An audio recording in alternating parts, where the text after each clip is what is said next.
Dubai వేదికగానే champion trophy final జరగనుండడం టీమిండియాకు కలిసొచ్చే అంశమని New Zealand captain Mitchell షార్ట్నర్ అభిప్రాయపడ్డాడు.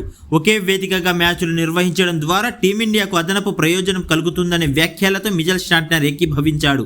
ఆదివారం దుబాయ్ వేదికగా భారత్ న్యూజిలాండ్ జట్ల మధ్య ఫైనల్ మ్యాచ్ జరగనున్న విషయం తెలిసిందే. కాగా టీమిండియాకు మేలు చేసేలా ఐసీసీ నిర్ణయం తీసుకుందని, ఒకే వేదికగా మ్యాచ్లు నిర్వహించడం అన్యాయమని ఇంగ్లాండ్ మాజీ క్రికెటర్లు గగ్గోలు పెడుతున్న విషయం తెలిసిందే. మైకేల్ వాన్ అయితే ఈ విషయాన్ని ప్రస్తావిస్తూ భారత విజయాలను తక్కువ చేసేలా మాట్లాడాడు. ఈ విమర్శలను భారత మాజీ క్రికెటర్లు తమదైన శైలిలో తిప్పికొట్టారు. కాగా తాజాగా న్యూజిలాండ్ కెప్టెన్ మిచెల్ షార్ట్నర్ సైతం ఇదే అభిప్రాయాన్ని వ్యక్తం చేయడం చర్చనీయాంశమైంది.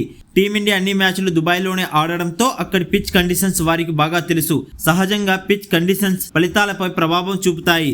లాహోర్తో పోలిస్తే దుబాయ్లో బంతి మరింత నెమ్మదిగా మూవ్ అవుతుంది. అది చిన్న విషయమే, కానీ దాన్ని కూడా మేం విస్మరించాం. అందుకే లీగ్ దశలో భారత్ చేతిలో ఓడిపోయాం. అయితే ఇప్పుడు మరింత మెరుగై వచ్చాం. మ్యాచ్ల కోసం వివిధ ప్రదేశాలకు ప్రయాణించడం టోర్నీలో సాధారణమే. ఆయా జట్లు ఎదుర్కొనే సవాళ్లలో ఇది ఒకటి. ఈ ప్రయాణాలను మా కుర్రాళ్లు లైట్ తీసుకున్నారు. నేనైతే ఇదంతా టోర్నీలో భాగమేనని భావిస్తున్నాను అని మిచెల్ షార్ట్నర్ అన్నాడు.